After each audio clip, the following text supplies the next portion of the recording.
All right, guys. Thanks for hanging out tonight.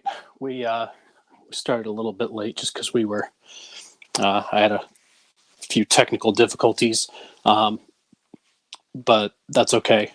Um, one of the things that I want to, one of the things that I want to mention, I'm just checking the chat real quick. Um, Todd from TLF Works is going to be moderating, so that's super exciting. He's going to help me out on StreamYard as well as on YouTube. So, one of the things that I do want to mention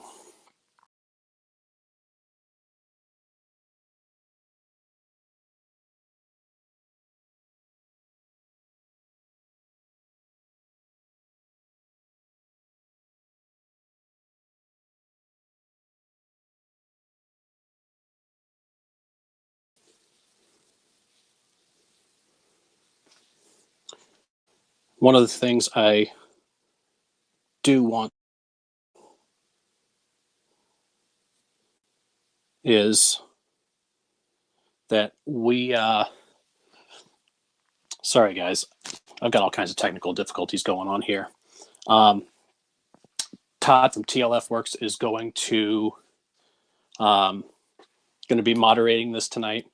One of the things that I have added we went, um, since we last were here, was I got a new light. So we went from essentially something that looks like this, which is really, really dark, to this, which is way better.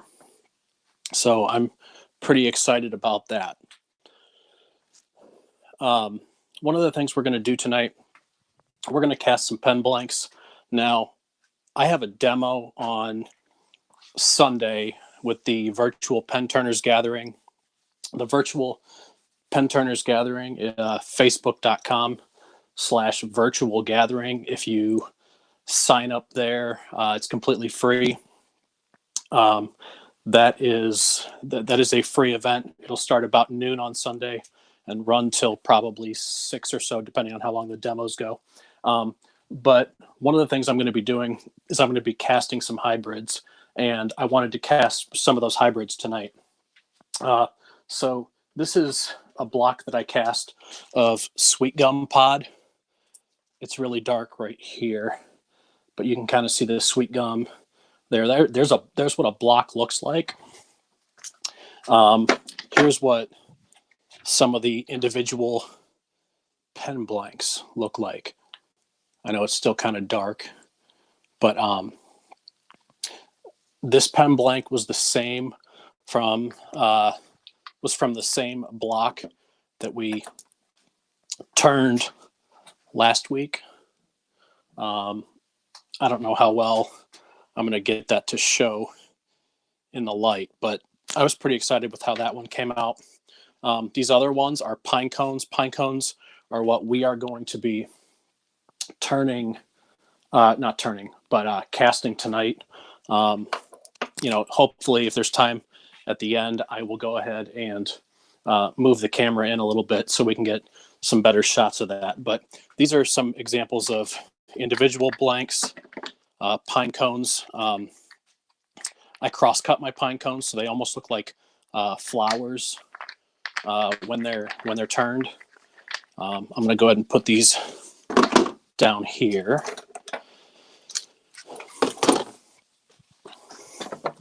There's a block I need to cut up at some point. I have my mold here. I'm going to put some gloves on before I do anything else. I do use Alumilite Clear Slow to cast all my blanks. I also use a combination of Caster's Choice mica powders and Divine pigments from Divine Island Design. So just depending on what I feel like, that's what we end up That's what I end up doing. We've got our scale here. Alumilite is a 1-to-1 ratio, so you have an A side and a B side. So you have 1-to-1, which means if you pour 50 grams of A, you need to pour 50 grams of B. If you pour 100 grams of A, you pour 100 grams of B. So I'm going to get out some cups. First thing I'm going to do is I'm going to look for some pine cones here, see if we have any that fit our mold fairly well. When I do my casting of pine cones and sweet gum pods and things like that, I make sure that my pine cones and my sweet gum pods are completely dry. So I leave them in a toaster oven for probably 24 hours, and then I know they're dry, and then I can cast them. Alumilite clear and Alumilite clear slow, that resin absolutely hates moisture. So if you mix water with Alumilite, you're going to have a bad time. All right. So I just went and glossed over the placement of these pine cones. So these pine cones, I put them in here like such. So I have 1, 2, 3, and then a fourth one over here. I like to place them in here like this. So when I cast this, the block will come out, and instead of cutting this way like a rip cut, I end up cutting this way, and that's where you get the effect of the flower pine cone from. And then sometimes I will get one rip cut from this one here, but that also does give it a pretty cool effect. So if you guys want to give me some pine cones, or not pine cones, oh my gosh, give me some color suggestions.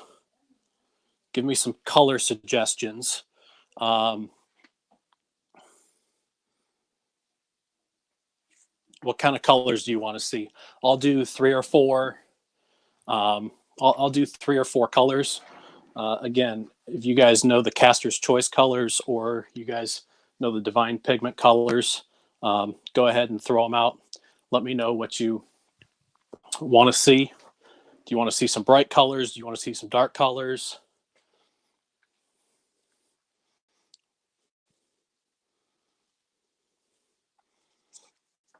While we're choosing colors, make sure you guys head over to Todd's YouTube channel. It's in the description below. TLF Works. He's got some cool stuff going on there. Make sure you subscribe to his channel. Let's do...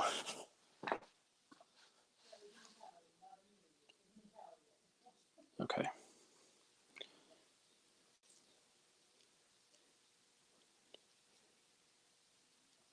All right, blue. Hey, Mark. Andrew.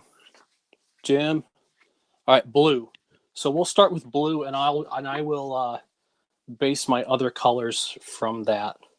The blue that I really like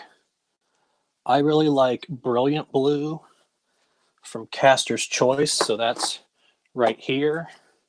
I also really like Blaze Orange. So I'm going to find my Blaze Orange, and let's go silver, just to give some difference there. So we're going to go with these 3 colors. So we'll have 3 cups here.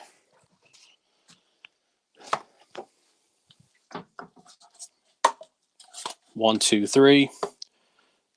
Now the next question. This is the really important one. Do we want do we want these to be sparkly, or do we want these to just be, or do we want these to be not sparkly? Here's the $1 million question right there. Sparkly or no sparkles? 3 popsicle sticks.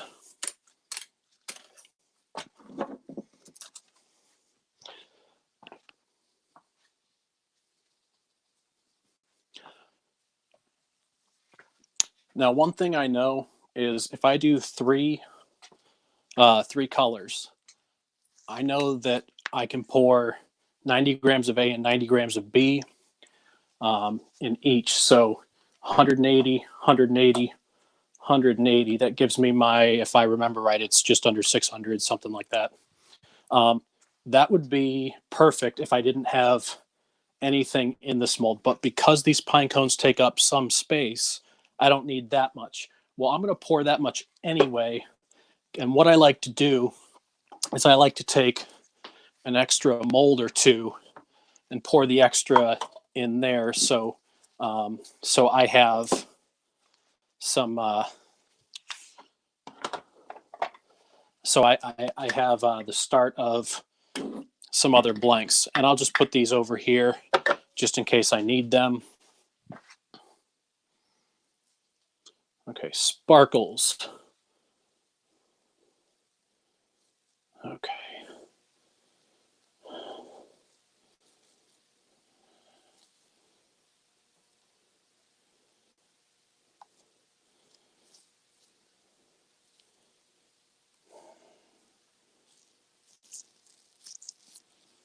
Sparkles in the silver, but not the other two. I can do that. All right, so what I'm going to do is I'm going to start pouring resin. So I'm going to turn on my scale, but I'm going to do it after I put the cup on because the cup weighs something. So I need to make sure that that's zeroed out. So I'm going to do 90 grams of A. I have it labeled A. It's also labeled A here. So I'll go ahead and start pouring 90 grams.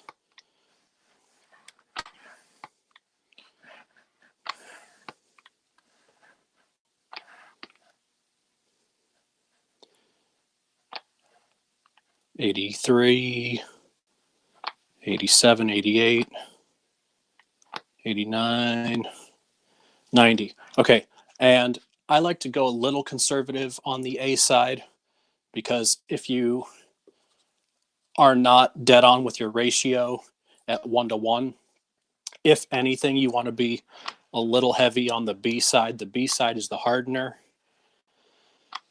If you don't have enough hardener, your resin never sets up, and that can be an expensive mistake if you have a huge pour. So you want to be within a gram or so, if possible. But when in doubt, make sure if you're not sure exactly where you're at, if anything, be over on the B side, not the A side. All right, so there's 90 in the second cup. So let's go 90 in the third cup. These pumps make it really easy to control. I used to not have these pumps, and pouring it wasn't difficult, but you had to concentrate a heck of a lot more. And if you accidentally poured too much or whatever, it was not a good time.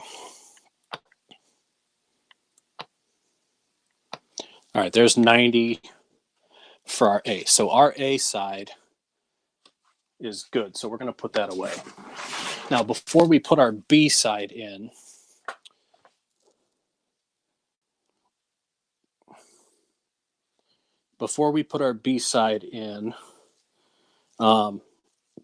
I'm going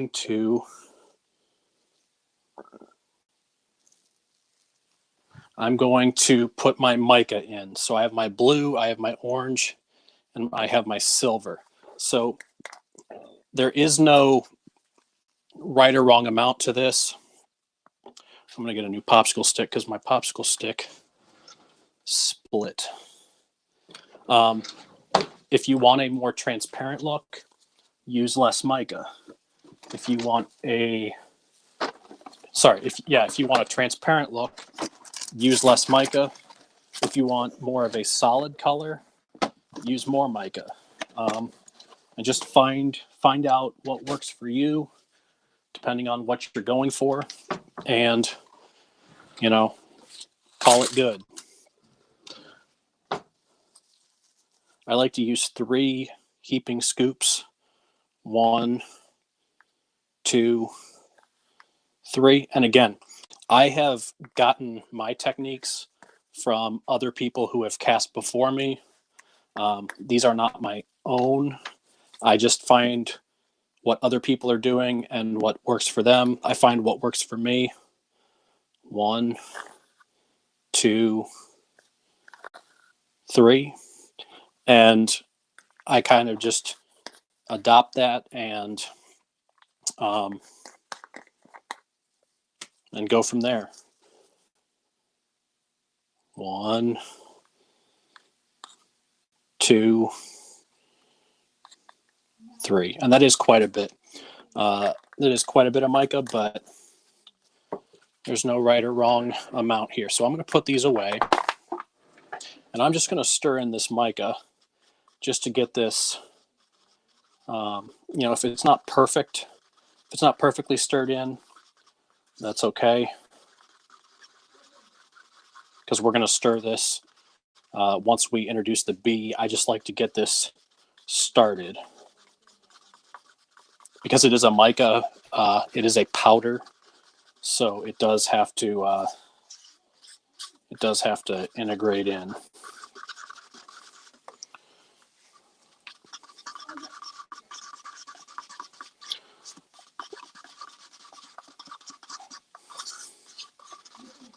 Okay, so now we had 90 grams of A in each of these cups. So now, remember, now we have 90 grams of A in each of these cups, and the cup also weighs something. So my scale automatically turned off, which is good. So I'm going to put my first color on. Now I'm going to turn my scale on, and it's going to read 0 grams, which is perfect because we want an equal amount. Hey, Doug. Okay, so I'm going to start pouring B, 90 grams of B. Now, this pump with the B, sometimes it gets clogged, so hopefully it works, but if not, there we go. It's actually doing pretty well. I'm going to say, if not, we can take the pump off and just pour manually. It's not the end of the world, but it's fine.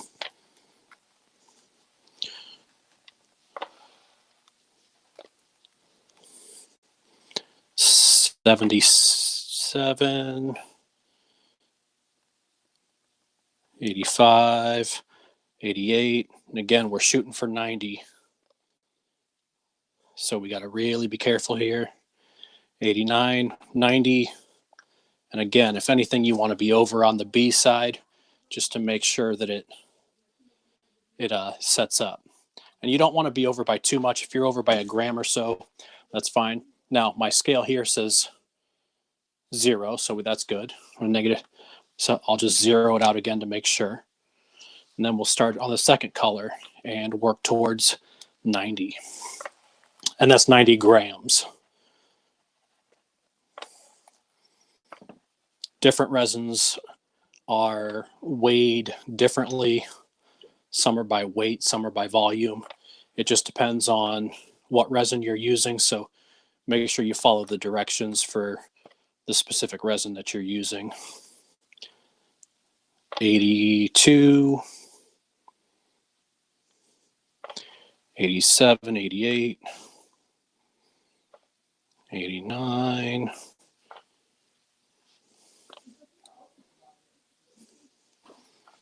There we go. Perfect. There's color 2. On to color 3. Again, we're making sure that we're at 0. Sometimes my scale does some funny things, so I just want to make sure it's at 0. And we'll work towards 90 grams for color 3.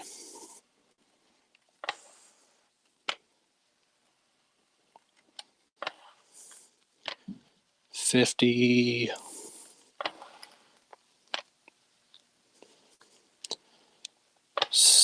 80,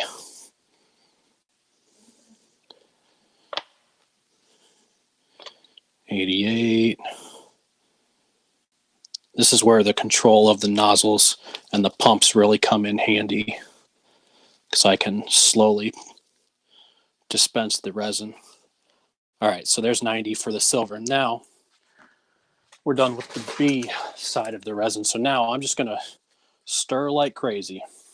You want to make sure these get stirred really, really, really well. If they don't get stirred well, that could also be an issue in the curing process. This is even more of an issue if you're doing a clear cast. If you're doing a clear cast, if there are wisps in the resin, it's not stirred enough. If it's cloudy, there could be moisture. You could have a whole bunch of issues if you don't get it quite right. So moisture is the enemy of Alumilite.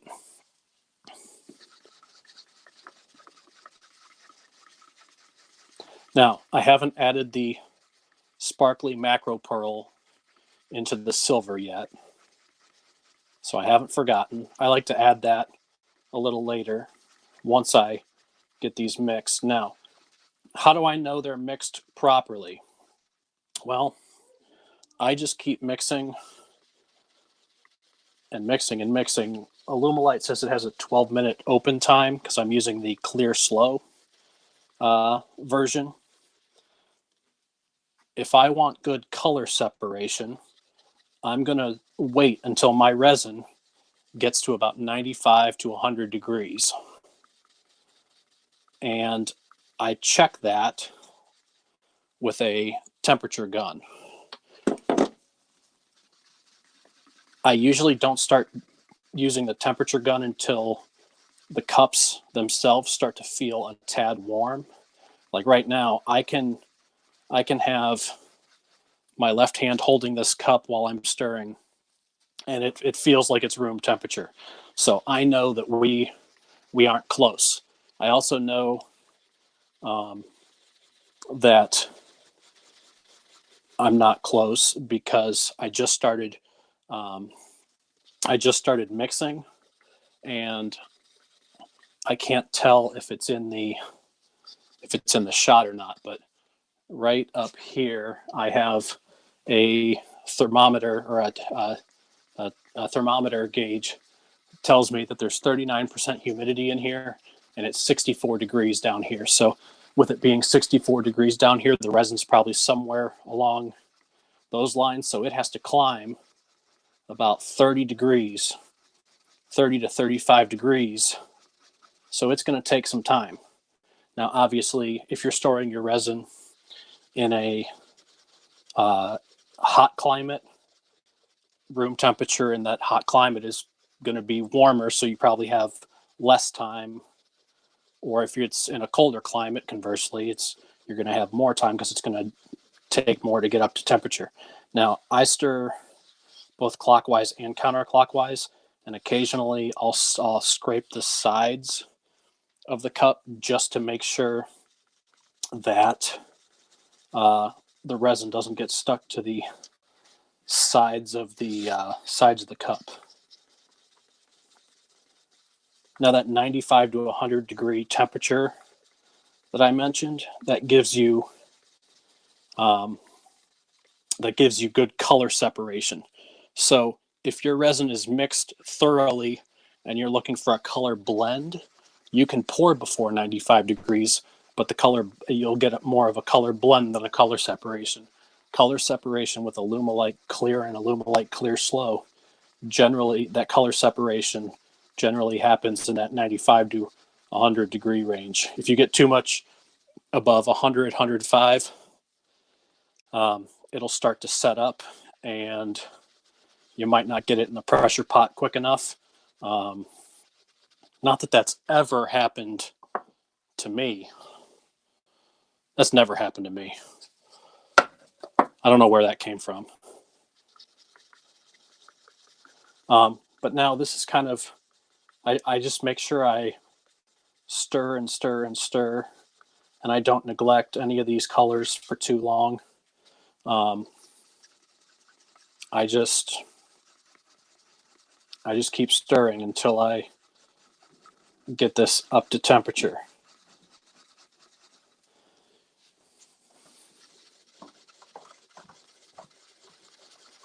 How's everybody's Tuesday going?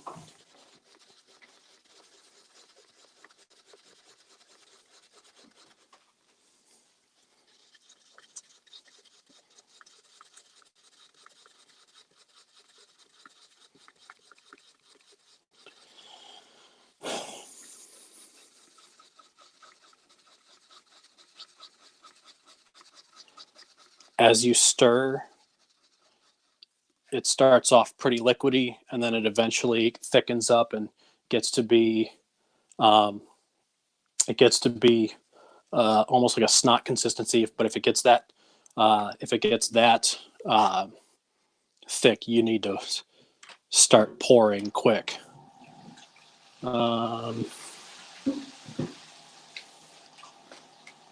Mark, I have all the cool toys.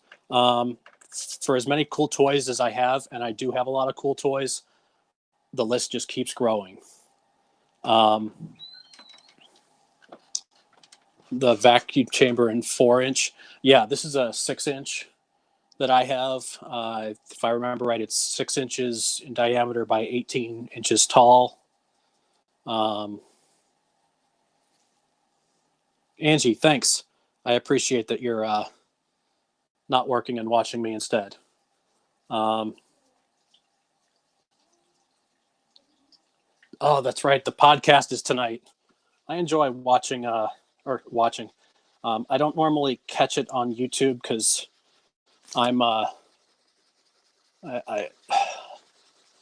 I'm an early to bed, early riser. But Trampled Underfoot, I do enjoy listening to that podcast for sure.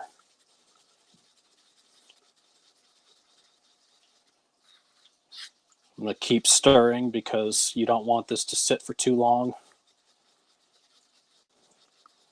I don't normally check comments when I stir because, well, I'm not normally on a live stream.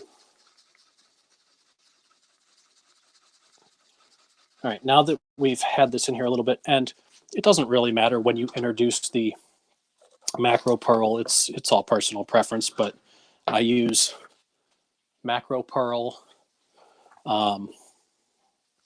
when this is Caster's Choice again, macro pearl. And again, it's up to you how much you use. When I use it, I usually just use one heaping scoop of it, and I put it in there. And just like the mica powders, you have to stir it in. So I'm gonna close up this macro pearl and put it away before I spill it. And then I'm just gonna start stirring it in. And again, we still have a little bit of time, so we'll be stirring for a little while longer.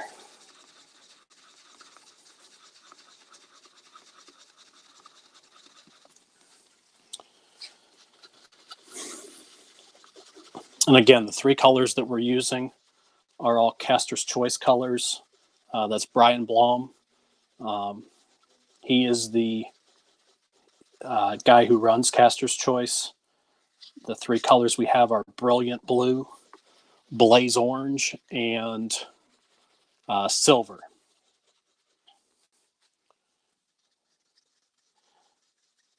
The ring I have on right now is actually a blank that I cast. I did not make the ring, but it's a blank that I cast that is in Brilliant Blue and Blaze Orange. After we get the resin in the pressure pot, I'll take my glove off and I'll show you guys what it looks like. It's got some hints of macro pearl in there. Yeah, it's kind of hard to see, so I don't know if the camera would pick it up or not, but we can try.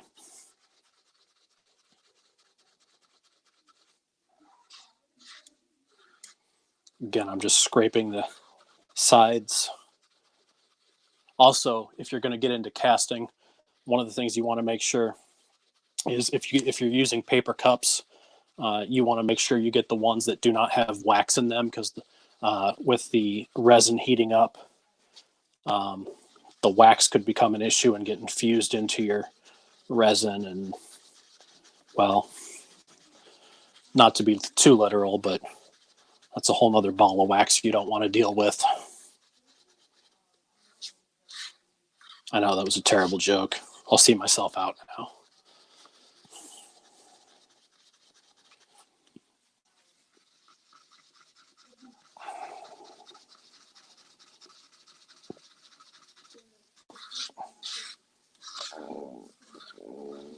All right.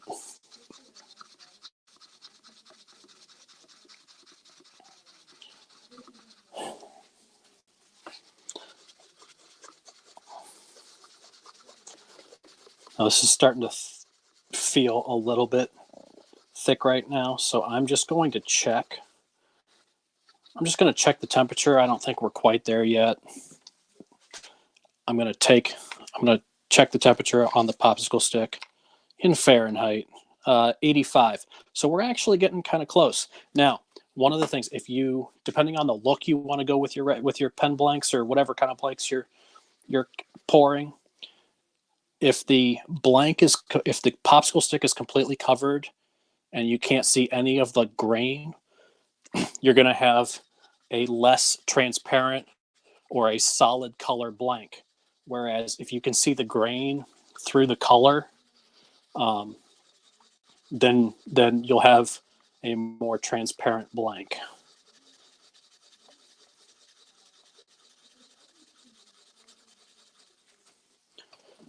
And the nice thing is, because I have 3 colors, as long as 2 of these colors are up to 95 degrees, it doesn't matter what that third color is, because the other 2 will naturally do their color separation thing. So if I have 2 of my 3 colors that are at least up to temperature, I can start pouring. Now, sometimes I pour the individual cups straight into the mold, but sometimes I like to do what they call a dirty pour. So what I do is I take a cup like this, and this is just an old Powerade cup, and I've used it for other casts. You can see it's nice and colorful. What I do, and you'll see it in a minute, or see it when I go to pour, I pour the resin into the container, and then I'll dump that into my mold. My molds are P-Town Subby, so Fred and Tina Whiston, I get my molds from there. That's P-Town Subby. They're located in Virginia. I've met them a couple times at the Mid-Ohio Valley Pen Turners gatherings throughout the few years that it's been going on.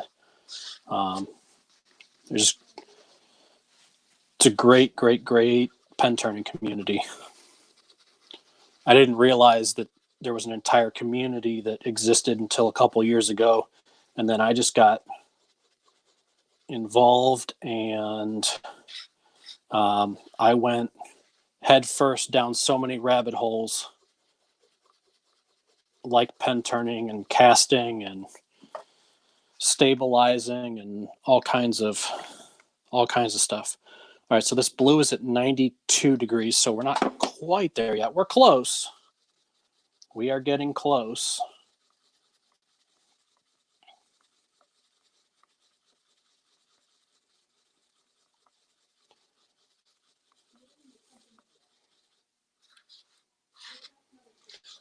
All right.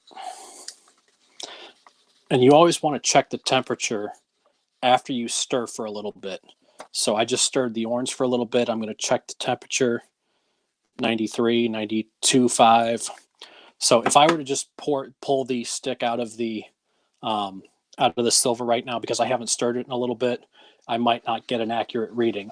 But now that I'm stirring it, I'm going to make sure that I get an accurate reading on this. And it doesn't have to be a lot. It's just enough to get it going. 93, 92. We are going to pour any second now. I'm just waiting for this to, and you can actually tell it doesn't feel hot, but you can definitely tell that the cup itself is warming up. And that's a good indication to start checking your temperature if you don't want to check the entire time. Okay, so this blue is 96.9, so that one's good. Now I'm going to check the orange. Give it a little bit of a stir. And generally, now there are different ways. 96 again. So again, it doesn't matter what this silver is, because we're up to temperature on 2 of the 3. We'll be good to pour. In general, when you do a flip cup pour, which is not what we're doing tonight, the first color you pour into your cup will be the accent color, and the last color will be the dominant color. But because we're doing something a little different, it might not turn out that way. I'm going to pour the silver first into this cup, and I'm going to make sure I scrape everything out that I can, because resin is not cheap. Alumilite Clear Slow. It's definitely a good value. I do like the product, but I have to make sure I sell a couple blanks before I just go buy a ton of it at a time. All right, so now I'm going to pour both the orange and the blue at the same time. And again, there is no right or wrong way to do this. This is just what you find interesting. Again, I could have poured all 3 colors completely separately. I could have, done what I did. I could do other things, but this is a personal preference. Now, because we are getting up to temperature, I do need to make sure that I am moving and get this in the pressure pot, because if this sets up, well, I showed you that cup earlier that I or whoever cast that didn't get in the pressure pot. So now I have my resin, and I'm just going to pour it into my mold, as long as I don't completely miss. And I want to pour over the pine cones, because there are some times where the pine cones, there are some voids in the pine cones at times. And you just want to make sure that they get as filled in as possible. Inevitably, you're going to have some that just don't make it. There are going to be some voids, but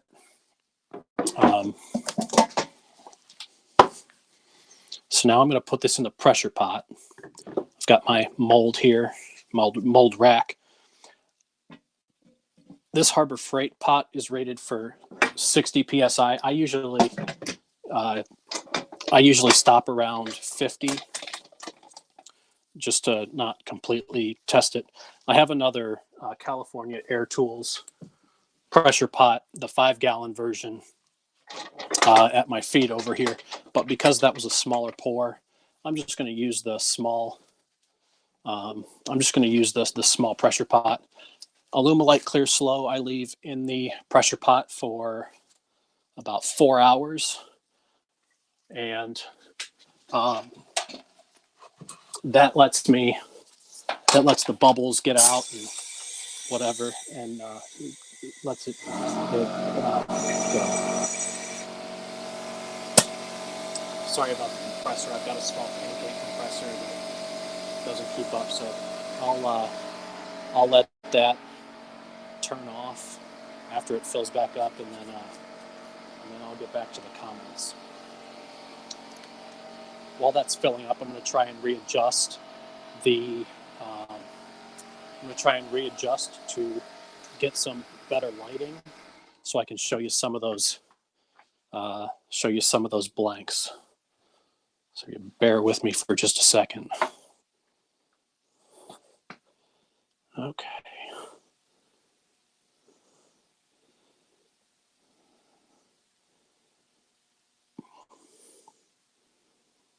Okay.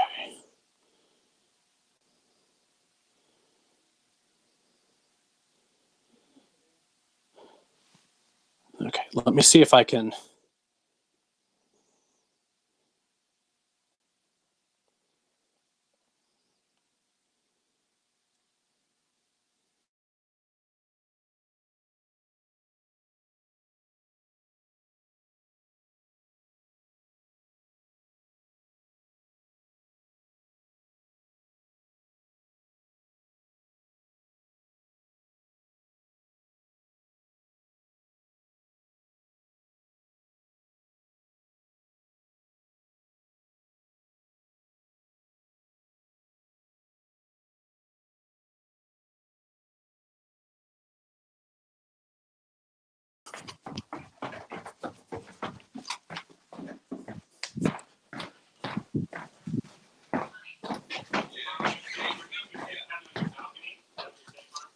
It's a little bit small. We won't be 6 feet. But our patio, maybe. I don't know. Okay, we're back. I don't know what the deal was there, so I pressed the wrong button. This is the first time I'm officially using StreamYard, and it is a good program.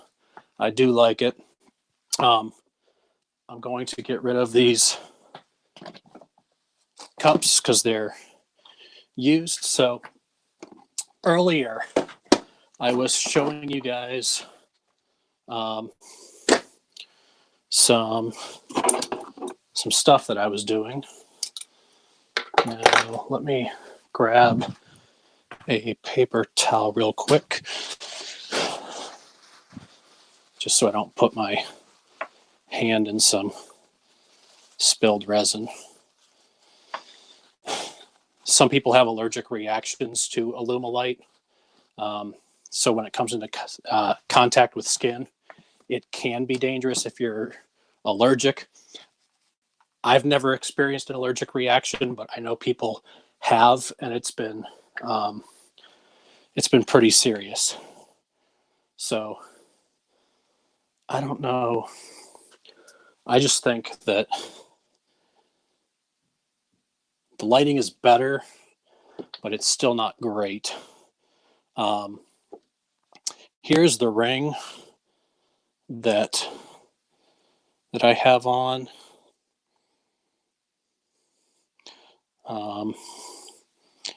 Man, that lighting it's a lot better here, but it still leaves a lot to be desired camera wise. I think I have a couple ideas to make it better for next week. But what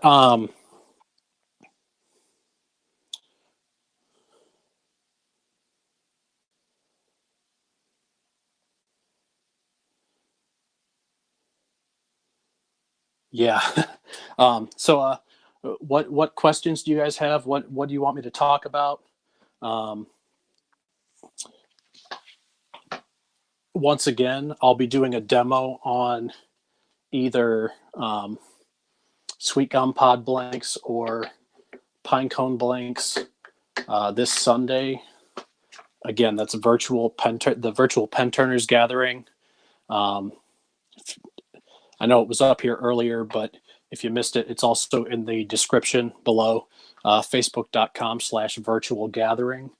You do have to be registered to be eligible to win door prizes, but it is completely free. That'll be Sunday starting about noon Eastern Standard Time. Okay. Um, so we are, hopefully I'll pull out the blanks from the pressure pot. It'll probably be a little bit before 10, but I'll plan on posting pictures on Instagram in the morning or the afternoon sometime tomorrow. Again, all of my uh, all of my social media is in the description here, along with Todd, who's been helping me out moderate the chat. Um, did I stabilize the pine cones? I don't. So I've never actually had a problem with pine cones or sweet gum pods. Um, so the only thing that I stabilize is burl. That's the only burl and black palm. I've stabilized some black palm, and that turns real nice if it's stabilized. If it's not, if black palm is not stabilized, um, it can be a nightmare. I know plenty of guys and plenty of people who do stabilize pine cones, but I've had a lot of success without stabilizing the pine cone. So, what other comments or questions do we have?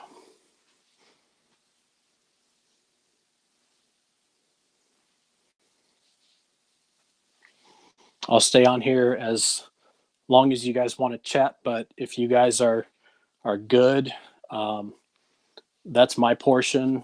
I'm going to hopefully try and be able to present some blanks next week in some better light, literally. Um, on last week's live event, we turned this sweet gum pod blank, and that's how that turned out. This is an executive kit from PSI. I did get it from Chad over at Turner's Warehouse. Um, this is one of my pine cone blanks that I did. Whoops. It is a knurl, also from PSI, but bought through Chad over at Turner's Warehouse. Um, I do use a CA finish for all of my pens that aren't resin only. So if it's resin only, I will just sand and polish. If it's a hybrid or wood of any sort, so if it's just wood, if it's pine cones, if it's sweet gum pod, if it's um, a hybrid burl, if it's deer antler, anything like that, I put a CA finish on it. What would you need to do in addition to what you did today to stabilize? To stabilize, you need a vacuum chamber. Let me see if I can rotate this just a touch. So this is my vacuum chamber. It is 6 inches in diameter by 18 inches tall. You also need a vacuum pump. So my vacuum pump actually sits on the other side of the bench right here. You want to make sure that they're not close to each other because the heat from the vacuum pump, if it transfers to the vacuum chamber, it could cure the resin and ruin the stabilization process. But you need the vacuum chamber, you need the vacuum pump, and then you need some cactus juice or some sort of stabilizing agent. The other thing you need is a toaster oven to cure the resin. So the general process for stabilizing, and I'm sure that there are videos out there that will explain this a lot better than I do. But the general idea is you put your pieces under vacuum. First of all, you dry them out. Make sure they are completely dry. That's another thing. Cactus juice also hates moisture. So you want to completely dry out whatever you're stabilizing. So if it's a burl, what you do is you weigh it and then you put it in a toaster oven at 220, just above boiling. put it in the toaster oven for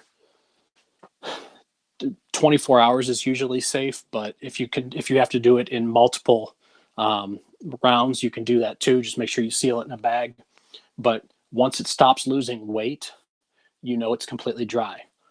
Once it is cooled down, because again, if that cactus juice gets too hot, it'll cure right in the chamber, and then you could ruin your chamber.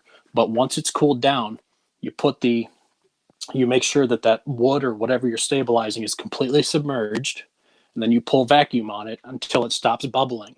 That could be a couple hours, that could be a couple days, that could be a couple weeks. It just depends on the material. Once it stops bubbling, you can release the vacuum and then let it sit for however long it pulled vacuum. So if it pulled vacuum for 1 day, leave it sit in the cactus juice for a day. If it pulled vacuum for 3 days, leave it in there for 3 days.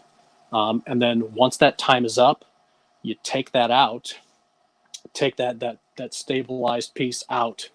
Now, the resin will still be very, very liquidy. Then you're going to put that piece that you just stabilized in the toaster oven at 200 degrees. I usually do about 4 hours, and then that heat is what cures that resin. So once that resin is cured, you'll have a stabilized piece, and that resin will be infused into that piece. So that's the general process. There are plenty of videos out there that probably do a lot more thorough explanation than I just did, but those are the basics of it.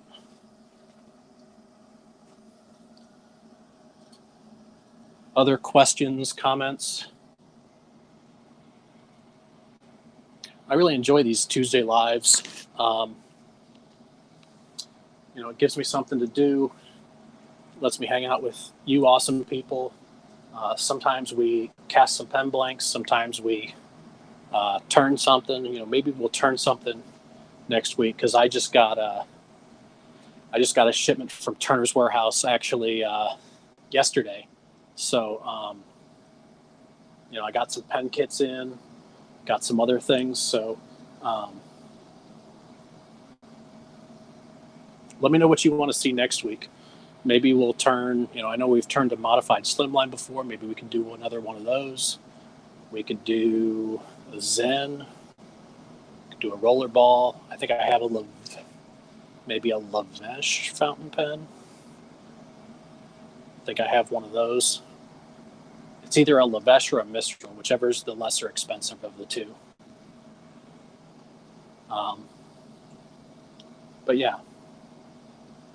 So if there are no more comments, we'll go ahead and we'll call it there. So thanks for hanging out. This has been a lot of fun, and we will see you guys next time.